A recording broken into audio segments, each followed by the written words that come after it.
Greetings, Starfighter. You have been recruited by the Star League to defend the frontier against Zur and the Kodan Arm... Wait a minute.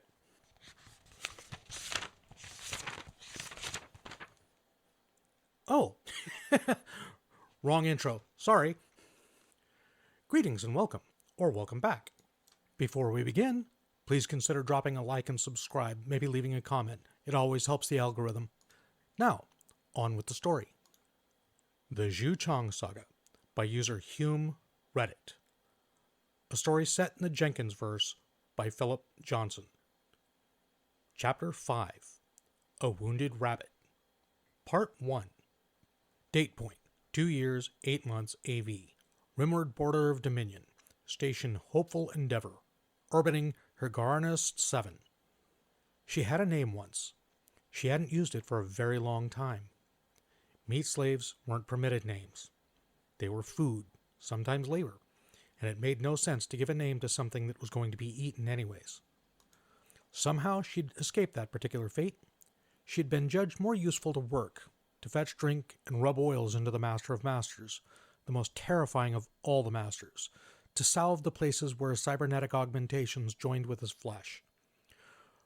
Perpetually within inches of horrible death, and always yearning for it, it was the common wish of all the meat slaves that when death came, because nothing could stop it, that it would be swift and painless. Even trying to escape their fate through suicide was punished horrifically. Death arrived when the Masters allowed it, and not before. She really had no idea whether she'd avoided that fate or not. She wasn't in the care of the Masters anymore, but she could always feel them, like the cold of a shadow. There was no escaping them. The galaxy was theirs, the sapients within their prey, and life and death was always at their whim. She knew that she could be taken again at any time, just like anyone else, and the most she could hope for was that the Master of Masters would acknowledge her obedience at having delivered its message. Maybe she'd be fortunate, and the Master wouldn't play with his food before consuming her. The terror had been with her all her life, and she was used to it. The sapients she delivered the Master of Masters' message to, she didn't know what they called themselves, but the Masters called them eggheads, sticklegs, and the herd, weren't as accustomed to it, and the words she had been commanded to deliver frightened them. It was strange. They sometimes looked at her as if she was one of the Masters themselves, and she didn't like it. Other times they became angry and fired questions at her so quickly that she sometimes didn't have a chance to answer before the next was spoken.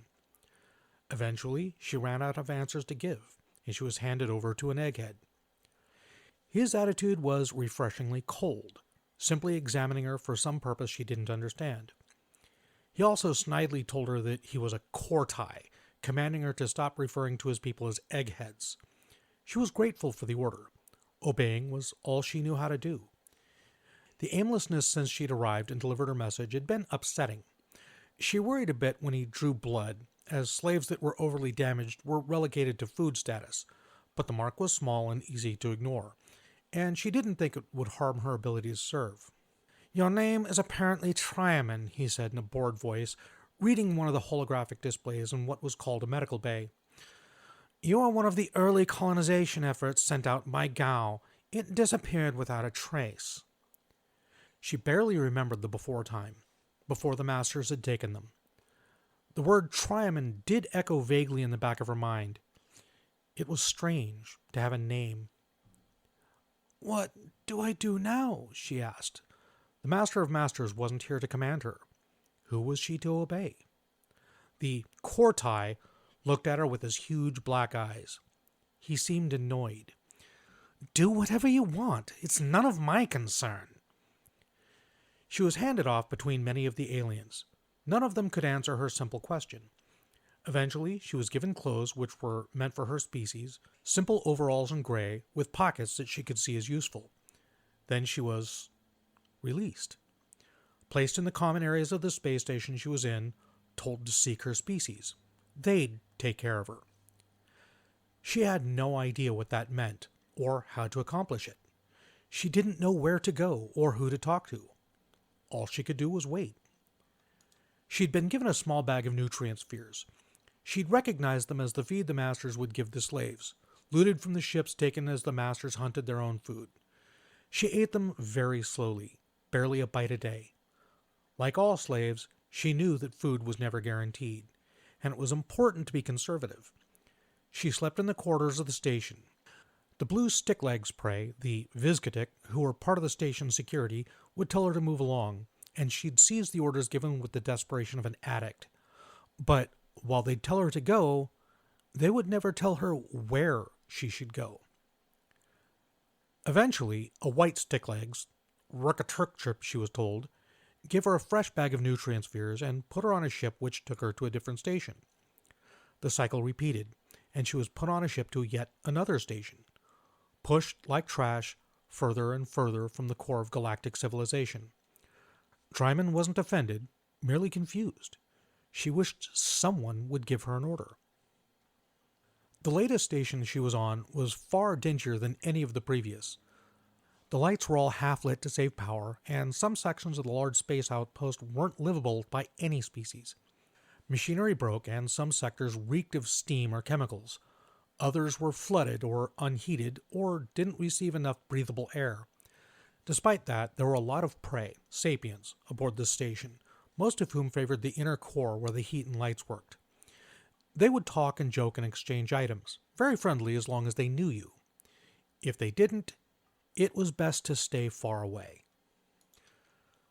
Tryman watched them from the edges. She was tired and weak, her fur grungy and matted. The beings here were less inclined to pity her or offer her food or water. She found a pipe deep in the station that leaked water and didn't seem poisonous, but she was left with the last crumbs of her last nutrient sphere, so she tried to keep the hunger away by limiting her activity. She'd found a conduit along a wall in a dark corridor that radiated heat, whether it was supposed to or not, and would sleep there. It was there that a strange being found her. "Sister?" Tryman looked up at the figure who had spoken to her. The creature was not one of the station's security, who were almost all long-necked Vizcatic, carrying strange devices on harnesses. Instead, the being was barely as tall as she was, clad in a long gray cloak that hid every bit of her flesh from view. A carrying bag was slung over one shoulder, and the glove that carried the paw that was held out to her could have easily fit on her own. The words were her words. The words she'd been allowed to keep. The reason the Master of Masters had commanded her to bring words to the Dominion. She realized she'd been staring when the figure hunched over a little further and spoke again. "Sister, are you well?" A voice was laden with a strong, strange accent. Tryman couldn't remember having ever been asked that question before, so she had no idea how to answer. "Are you here to tell me to leave?" she asked, her voice raspy from disuse. The figure seemed to flinch. "What? No, The being hesitated, and the cloaked head turned to take in her surroundings. "Sister, how long have you been sleeping here?" "I don't know. Why do you call me sister?" The question brought a curious noise from the being. "You are Gowan, aren't you?" She paused to think. It sounded like a word the Corti had used to describe her. "I think so. Does that mean I'm a sister?" "Yes," the creature replied. "I'm a sister, too." It paused, and its head shook from side to side in a strange gesture. "What's your name?" She'd been asked the same question when she'd been picked up by the prey vessel after being dropped off by the masters. She hadn't known the answer then, but this time she did. "Tryman." "Tryman," the creature repeated. "When was the last time you ate anything, Tryman?" One paw absently touched the pouch which had held her nutrient spheres. It had been very light from many sleep cycles. "I don't know. The night cycles in this place confuse me." All her answers seemed to be upsetting the being more and more. She hoped she hadn't done anything wrong. The creature was silent for long moments. Then, finally, it held out a paw to her. She stared at her curiously. "Come with me, sister." Tryman had no idea what the creature would do, but it had given her a command, and she needed that almost more than food or water. She scrambled to her feet too quickly. The sudden movement and malnutrition made her dizzy. She staggered, but the being caught her before she fell, holding her up with all the ease of a bulkhead. "Careful," the cloak being said softly. "Take a breath. We don't have to rush." Triamon obeyed, pausing until the dizziness passed. She also cast sideways glances at the other sister. Even standing, it was almost impossible to see inside the hood.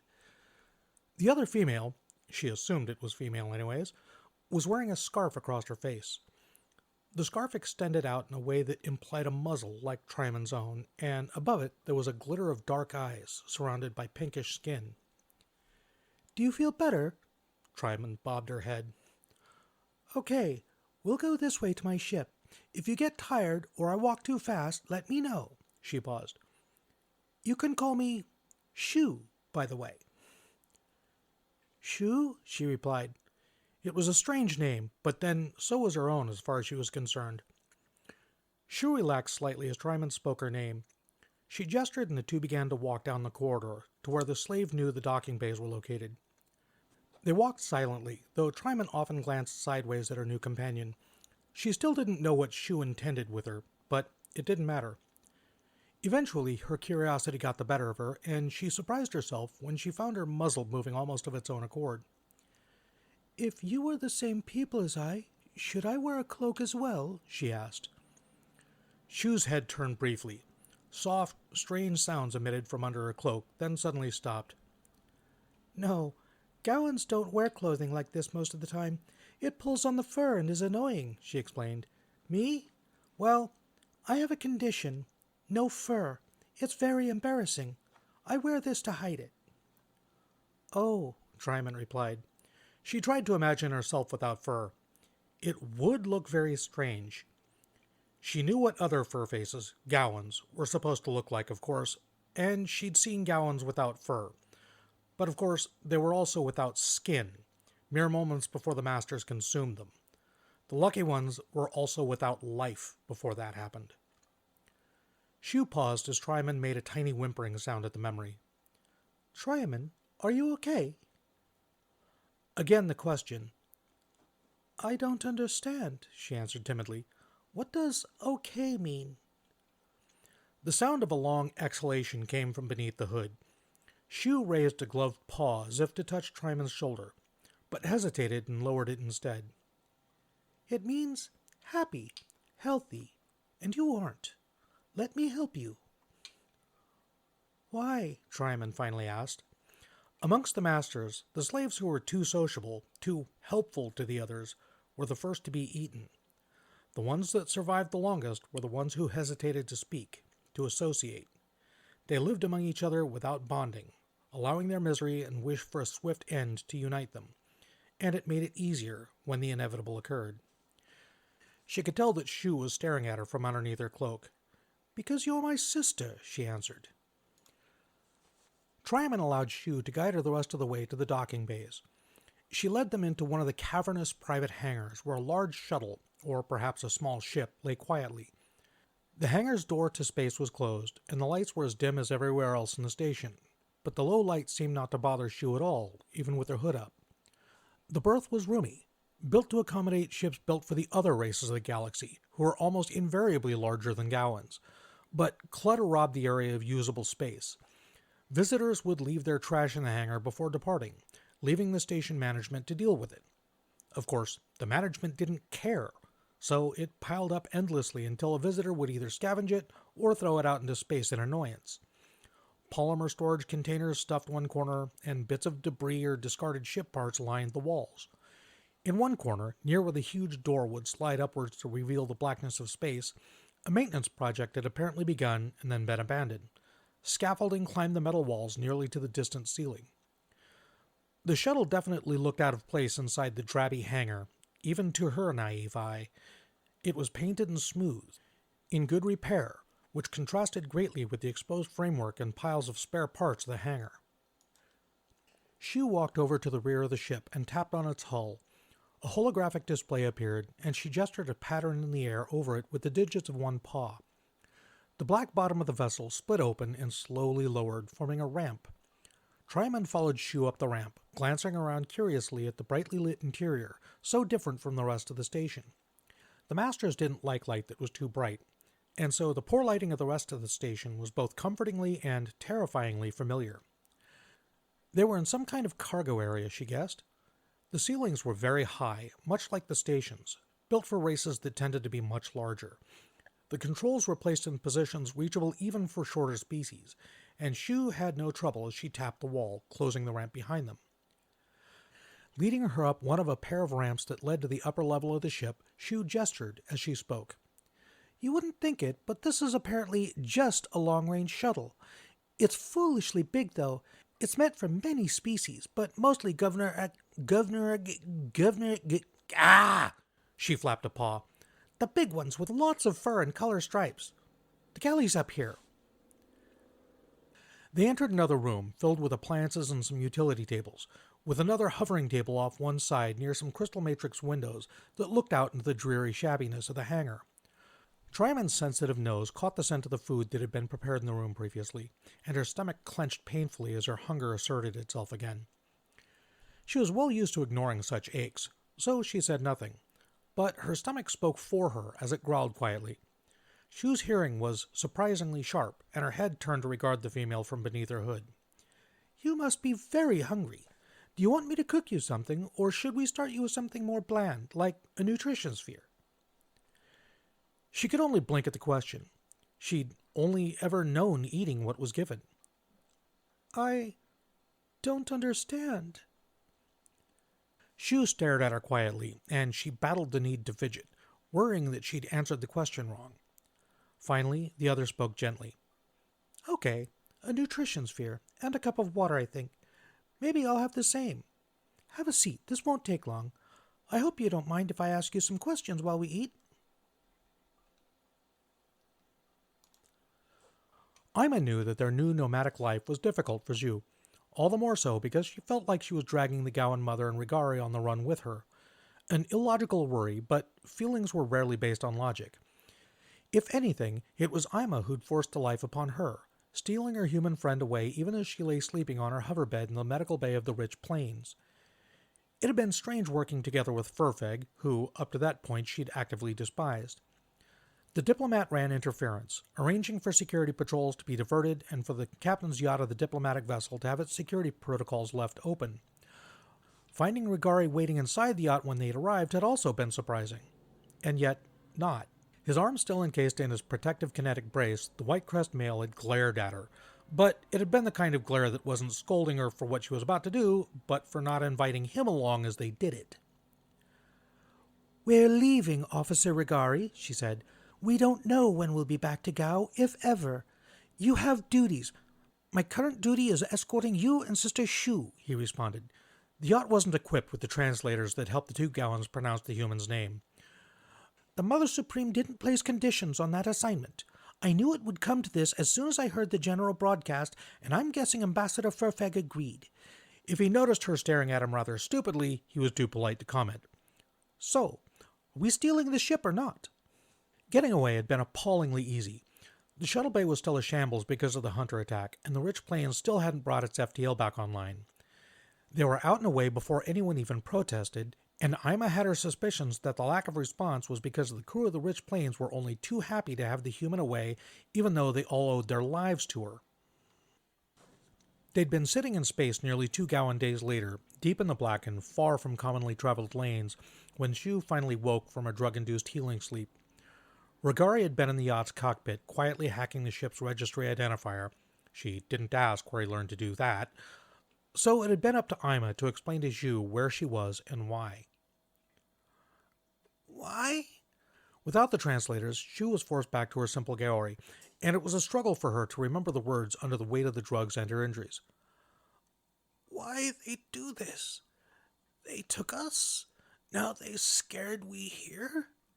Kill us for being?" Ayma had no explanation other than the obvious. "They're scared.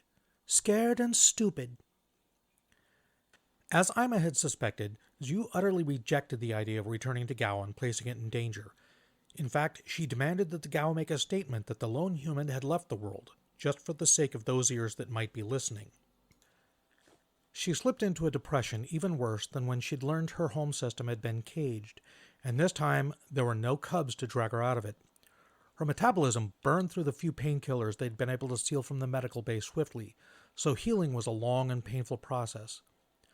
Ayma hid her fear that the neural damage Xiu had suffered from the nerve jam grenades hadn't been completely repaired.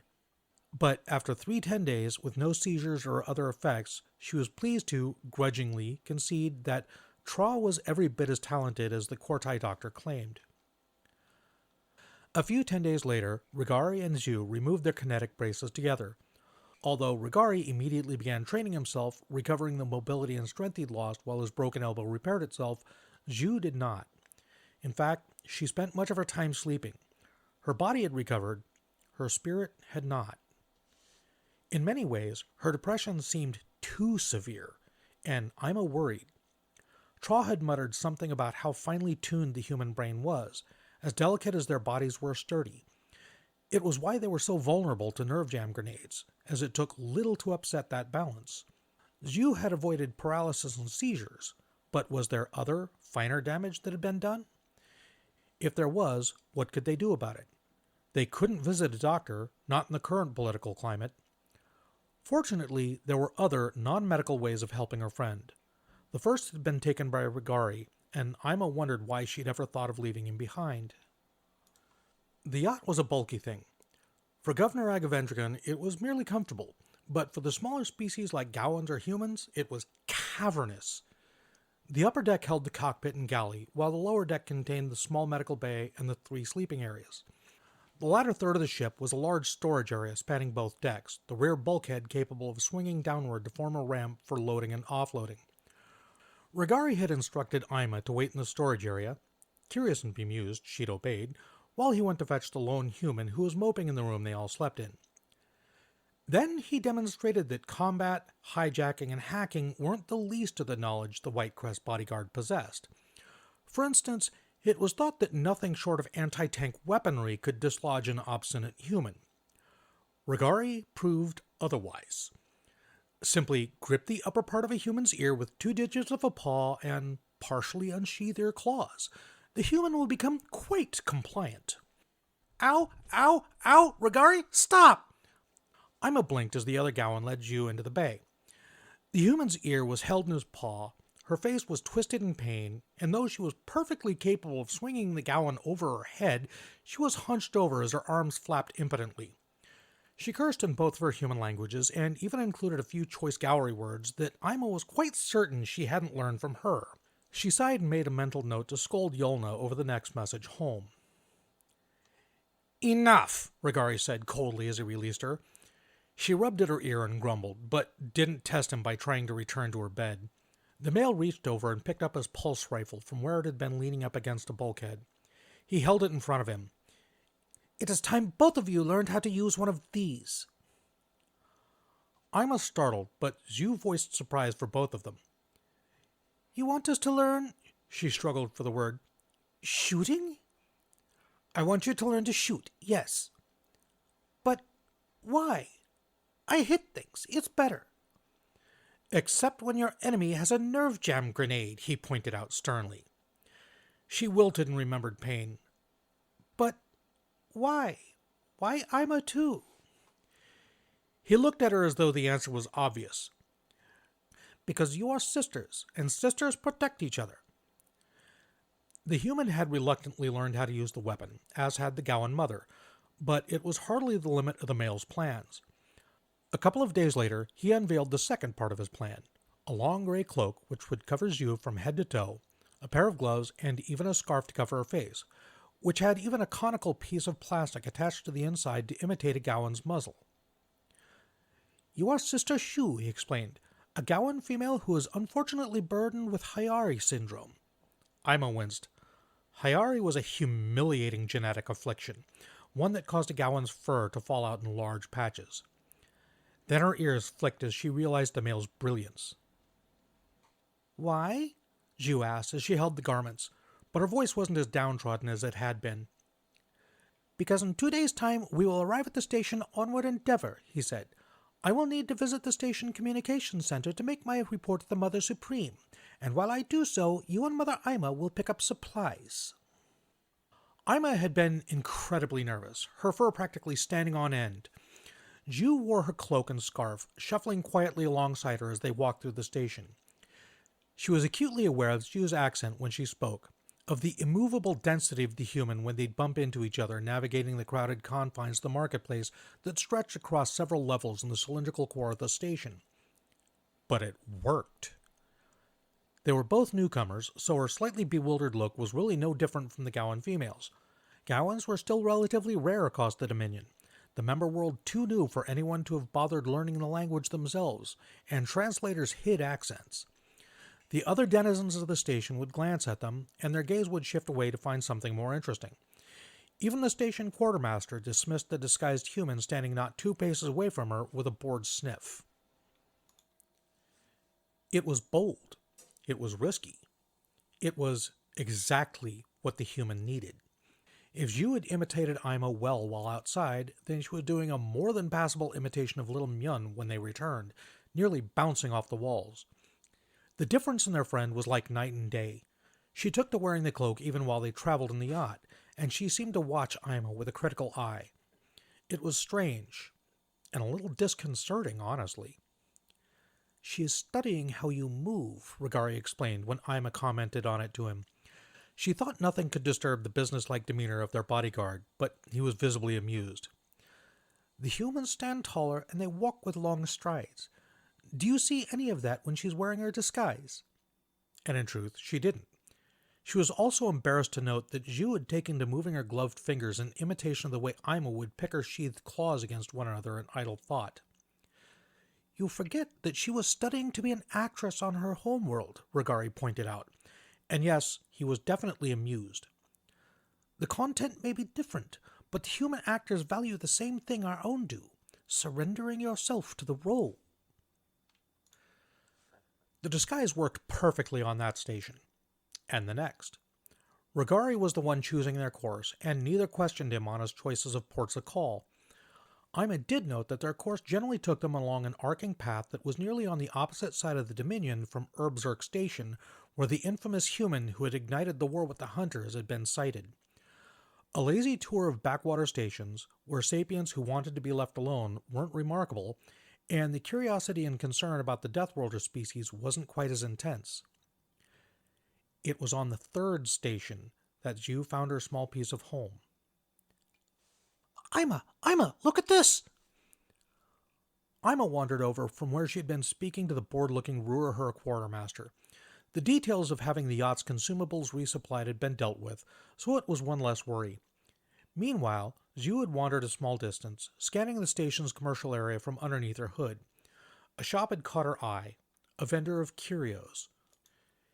In the front of the shop, in a large case protected by the transparent crystal and visibly threatening alarm systems, was a preserved animal.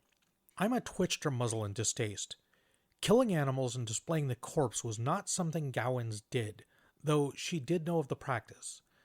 She had to admit that this creature cut an imposing figure, even deceased.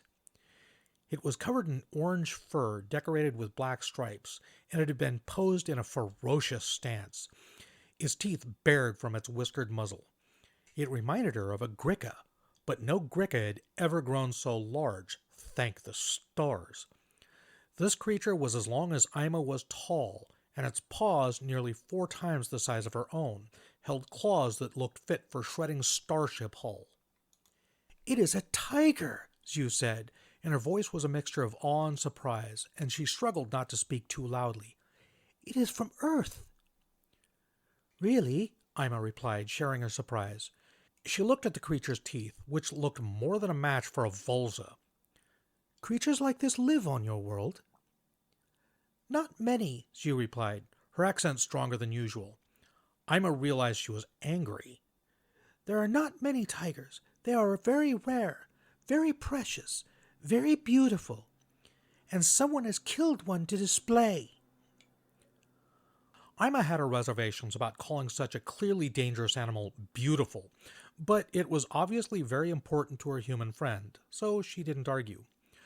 Fortunately, she was spared by the shopkeeper wandering over. She laid a paw on Xiu's arm as the elderly Rubalan wandered over with his wobbling three-legged gait, a silent signal to be cautious, and a comforting gesture. She knew of the human's phobia of insectile species. She herself eyed him with a suspicious gaze. I see you admiring our centerpiece, The alien said congenially. The shop was fitted with a merchant's translator. No implants required, but with a more limited set of languages and tonalities. There was no way to know if the smarminess in his voice came from him or the machinery. A fascinating creature, is it not? Apparently they are called tiggers. Xiu made a small choking noise, but his eyes only briefly flicked to her. He leaned in towards Ayma, identifying her as the one in charge. They are from the human homeworld, you know. He said, as if sharing a secret. A deadly, vicious creature from a world full of deadly, vicious creatures. No intelligent being would be so irrational as to visit such a place. But I have artifacts from the world to save you the danger. As he gestured towards the shelves at the back of the shop, all covered in kinetic fields, it was on the tip of Ayma's tongue to ask if he meant that he relied on idiots to fetch his stock, but she restrained herself. Still, he had a surprising amount of salesmanship for a species mostly known for backstabbing. Truly? Human items? Oh yes, you are from Gao, yes? I understand your people have some fascination with the species, even sheltered one for a brief time. Not any more, she replied ambiguously. Yes, I heard, He replied, making a gesture which she assumed meant agreement. A wise decision. They're far too dangerous to keep around, and not just because the hunters pursue them. She could feel Xiu fuming behind her. Still, let's take a look, Sister Xiu, she said. Xiu hid her surprise. Of course, Mother, she replied in Gaori. The cases in the back of the shop held a number of objects, none of which she dared to ask Xiu to identify in front of the shopkeeper. Worse, they were all ridiculously expensive. While Regaari's credit chip had a surprising capacity, which she'd not questioned him about, throwing about too many credits at once was wasteful and a sure way to unwelcome scrutiny. But Ayma was determined that she wouldn't leave the shop empty-pawed. Fortunately, physical objects weren't the only thing the shopkeeper had. Sensing that the two females were about to walk away without buying anything, he reluctantly revealed that he also possessed media, digital information stolen from the human homeworld, gigaquads of music, art, video, all neatly copied, converted to common formats, and stored on a data chip. It was an effective compromise, and Ayma paid him gladly, even though it was still far more than she'd planned on spending that day. Xiu's eyes were wide behind the scarf as Ayma turned and handed the chip to her. Ayma, let's go back to the ship and see what we've got, shall we? Xiu's little data chip quickly became her most treasured possession. She would spend vast swaths of her time sorting through the archives, curating and organizing the contents, eager to show the two Gowans the pieces she thought most interesting. Much of the video had been rated from something called YouTube, she explained, banal and boring, although it did offer Ayma and Regaari their first glimpse of other humans, males and females, adults and cubs, and of their homeworld. It was a pretty world, Ayma decided.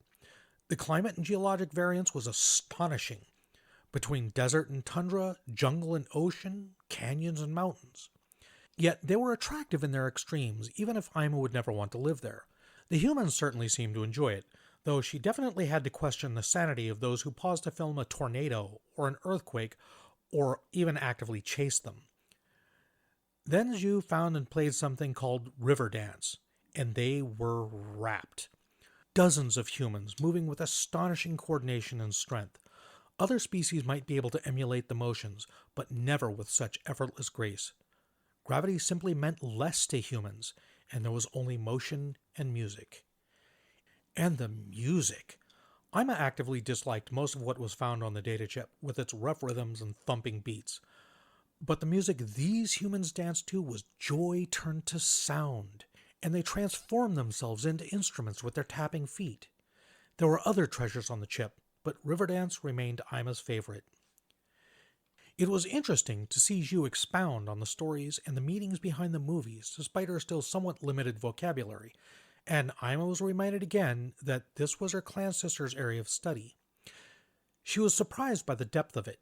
Humans seem to love allegory and metaphor, meanings both blatant and subtle. Even the position of the recording device could be selected to appear ominous or exciting.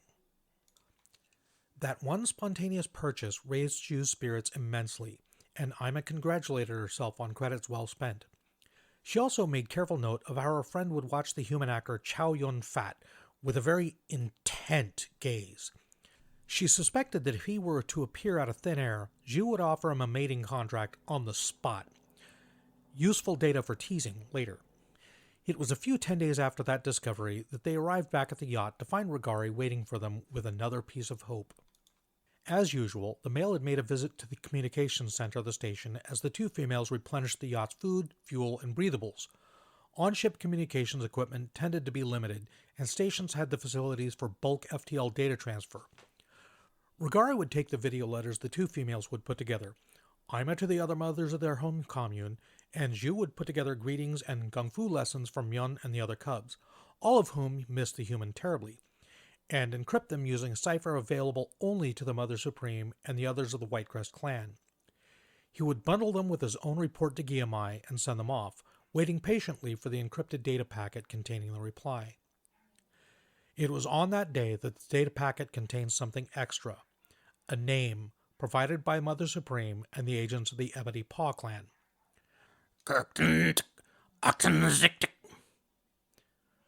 Who? Xiu asked, confused. He is a formal Rickatrip politician and representative to the Dominion, Regaari explained. The three sat around the main table, lowered to a comfortable height for humans and Gowans, eating the delicious end-of-day meal prepared by Xiu. He distinguished himself in helping repulse a hunter raid upon the station Outlook on Forever, an act which helped launch his political career. He resigned shortly after the force field was placed around your homeworld. Since then, he's been spotted on several worlds and stations where humans have been, and when he leaves, they are gone. He takes them again? She asked, furious. Human anger could be as quiet as their misery, but Ayma had learned the signs. No, sister, he replied. Octanzictic spoke often in favor of your people. In fact, he was given a human nickname, Kirk. Kirk? She replied, incredulous. The strange name rolled off her tongue much more naturally. Her eyes widened. He saves them! Regaari nodded. The Mother Supreme and the other clan leaders believe so. And, like that, the three had a purpose, a mission. They weren't merely hiding and on the run. It was the last bit of medicine that Xiu needed. Ayma would never call herself an expert on humans, especially not with a sampling of one, but it seemed like humans needed purpose as much as they needed food or oxygen. The difference in Xiu was noticeable.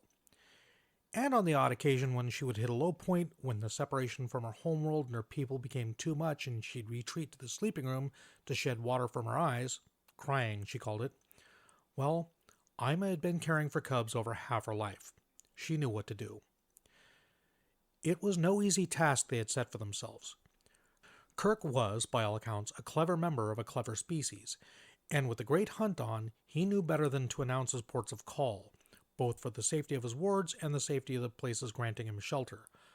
Likewise, the trio had no desire to call attention to him or themselves, so they had to crawl quietly in the Rickatriptra's footsteps, trying to figure out where he was headed, to catch up and contact him.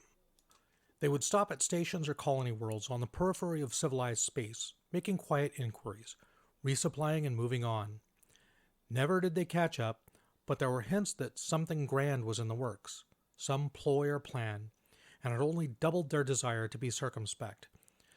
They encountered no humans, though they found evidence of where they had lived, or simply survived, on the stations or planets where they had been abandoned. The general attitude they encountered from other sapients, who were only too pleased to have the humans gone, wore down on Xiu, but she didn't give up hope. Whenever they made a stop, if it was possible, Regaari would put together a data packet to be sent to Gao. While their stays would vary, they would always wait for a reply, which sometimes could take 10 days. Mother Supreme Guillemai expressed her outrage and sympathy to Xiu for the victimization of the humans, But she was still only the leader of one clan of one world in the Dominion, and not able to change its policies so easily, not even the blatantly unjust ones. Eventually, Regaari realized that odd jobs on each of the stations wouldn't be amiss. It would stave off boredom and offer the group a few extra credits which would fit well with their cover as a group of wandering explorers. He would offer his paws at the odd mechanical shop on the stations they visited, and Ayma found it interesting to offer her hand at accounting or consulting on behalf of restaurants. Meanwhile, Xiu, who had insisted she cook for the trio, stumbled onto the idea of making and selling her food when a Vizcatic co-worker was fascinated by the midday meal Ayma brought to work one day. It was a strange life, but Ayma found it oddly fulfilling.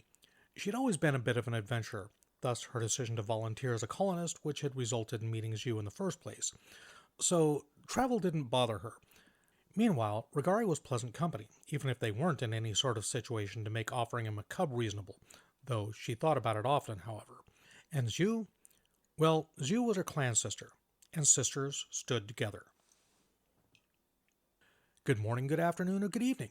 I am the Casual Deathworlder, your host, and this has been the Xiu Chang Saga, Chapter 5, Part 1. I hope you enjoyed listening to it as much as I enjoyed bringing it to you. If you liked it, please consider leaving a like and subscribe and maybe even a comment down below. It always helps the algorithm. Okay, this is the final chapter of the Xiu Chang Saga, and it will be in, I think, either 4 or 5 parts. But don't worry, Xiu will rejoin the main Deathworlders story at a later point. But there are still, I think, 3 or 4 parts of this particular chapter to go after this. So no, we're not done just yet. Okay, as always, the very first shout out goes to Gregor, my editor. Thank you very much, buddy. I could not do this without you. And secondly, to both Hume Reddit and Hambone for the permission to do this. Okay, question. All right. So, space colonization. Let's assume that SpaceX manages to open up Mars for the world's first colonists, say tomorrow. Would you be willing to go? Why or why not? Leave your answers in the comments down below. In the meantime, take it easy. Be well, be safe. I love you all. Bye-bye.